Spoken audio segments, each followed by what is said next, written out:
chanteurs les plus vendus en France ces dernières années. 400 000 exemplaires écoulés pour son premier album.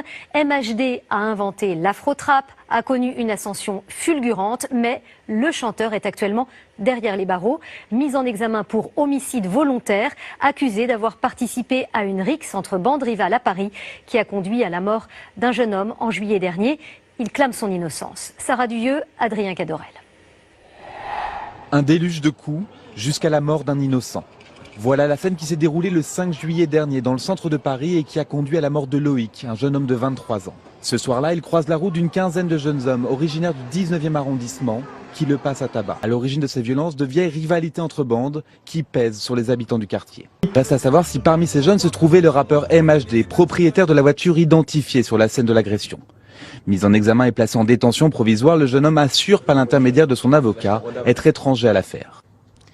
Monsieur Sylla conteste toute implication dans cette rixe, sa présence sur le lieu des faits n'étant pas avérée. Si l'enquête doit encore lever plusieurs zones d'ombre, certains habitants avouent être dépassés par cette banalisation de la violence. Ce qui change, c'est que nous, quand même, on fumait pas à 14 ans, on ne buvait pas d'alcool et on avait des horaires pour rentrer chez nous. Un phénomène nouveau également observé par les enquêteurs.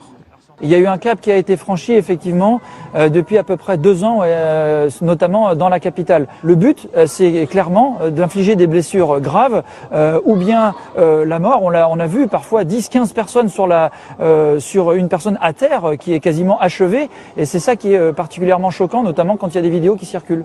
Placé en détention provisoire, MHD devrait formuler une demande de remise en liberté d'ici 1 mois. Il encourt jusqu'à 30 ans de prison.